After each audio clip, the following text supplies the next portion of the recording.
સુરતથી અમારા સંવાદદાતા પ્રશાંત ઢેવરે અમારી સાથે જોડાયા છે। પ્રશાંત, આ જે પરીક્ષા છે તે વાલીઓ માટે, વિદ્યાર્થીઓ માટે તો મહત્વની છે, સરકાર માટે પણ ખૂબ મહત્વની છે, કારણ કે આ વખતે તો પેપર લીક ના જ થવું જોઈએ તે પણ ખાસ સરકારે જોવાનું છે।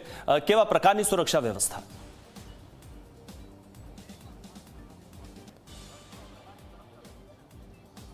जी मिथुन, बिल्कुल थी सूरतनी अंदर जो बात करवामां आवे शहरनी पोलीसनी साथे सीआईएसएफनी टुकड़ी जे छे तैनात करवामां आवी छे अने विद्यार्थीओ जे छे परीक्षा सेंटर पर पहोंच्या छे। ज्यारे सूरतनी बात करवामां आवे विविध 22 जेटला सेंटरोमां परीक्षा योजाई रही छे। 10,301 जेटला विद्यार्थीओ जे री एक्जाम आपवा माटे पहोंच्या छे। त्यारे सीधा विद्यार्थीओ छे आपणे तेमनी जोडेथी जे छे आपणे वात करीशुं। जणावजो, परीक्षा आपवा आव्या छो, केटली तैयारीओ छे तमारी अने कोई भय खरो? आज मैं पेपर आपवा माटे आवी छूँ। थोड़ું ઘણું તો ભય લાગે છે, પણ આટલું નહીં, અને તૈયારી તો બહુ સારી કરી છે અત્યારે। તો પેપર લીક થયો તો ત્યારે પેપર તમારો કઈ રીતના રહ્યો હતો અને આ પેપરને કઈ રીતે જોવો છો? પહેલો પેપર ઘણો સારો રહ્યો હતો, પણ એ પેપર લીક થઈ ગયેલો હતો। આ પેપરની તૈયારી પણ અમને સમય મળ્યો છે વધારે, એટલે હજુ સારી તૈયારી કરી છે। આ પેપર બી લીક નહીં થવો જોઈએ। બિલકુલથી પેપર લીક ન થાય, તંત્રની તૈયારી પણ છે। તમે જણાવજો, કેટલી તૈયારી હવે ફરી તમને કરવી પડી? તૈયારી તો મેં ઘણી કરી છે અને માર્ક્સ પણ આવે એવી ઉમ્મીદ છે, અને હવે પેપર ઉપર આધારિત કેવું પેપર આવે। પેપર લીક થયો તો ત્યારે શું તમારા મનમાં વિચાર આવ્યો હતો અને ફરી એક્ઝામની તારીખ ડિક્લેર થઈ?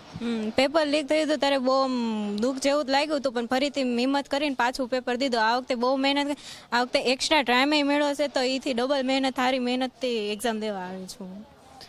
ડબલ મહેનત કરી છે, તમે જણાવજો।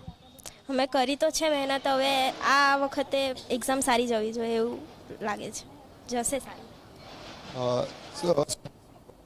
લાગે છે ખરો કે જે રીતના પેપર લીક થયો હતો? એનો એવો ડર તો નથી, પણ પહેલું પેપર હતું તે સારું ગયેલું હતું। હવે આ બી પેપર ઇઝી આવે ને સારું જઈ છે, ને પેપર લીક ન થવું જોઈએ। તૈયારી તો ફૂલ છે કરેલી। કેટલી તૈયારી કરવી પડી ફરીથી એક્ઝામ થઈ એટલે? એટલી બધી તો તૈયારી નહીં કરવી પડી, પણ સમય મળ્યો એટલે કરી છે તૈયારી। જે સમય મળ્યો તેનું બરાબર તૈયારી કરી છે। અપેક્ષા રાખો છો ગયા પેપર કરતા આ પેપરમાં? આ પેપર જરાક ઇઝી આવે એવું લાગે છે, કેમ કે એનટીએ વાળાને થોડુંક લાગે છે કે લોકો ગભરાઈ ગયા હશે, એમ કરીને થોડુંક ઇઝી આવે।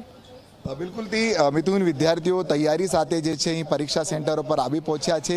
પરીક્ષામાં ફરી પેપર લીક ન થાય તેવો ભય પણ જે છે વિદ્યાર્થીઓમાં જોવા મળી રહ્યો છે, પરંતુ તંત્ર દ્વારા ખાસ તૈયારીઓ રાખવામાં આવી છે। શહેરની પોલીસ તૈનાત છે, સીઆઈએસએફની ટીમ તૈનાત છે, અને ડેપ્યુટી કલેક્ટર જેવી અલગ અલગ ટીમો જે છે તે પણ જે છે નિરીક્ષણ કરી રહી છે। તમામ બ્લોકની અંદર સીસીટીવી ફૂટેજની નજર હેઠળ હાલ પરીક્ષાને સમગ્ર આયોજન કરવામાં આવ્યું છે। જી પ્રશાંત, આપ અમારી સાથે જોડાયેલા રહો।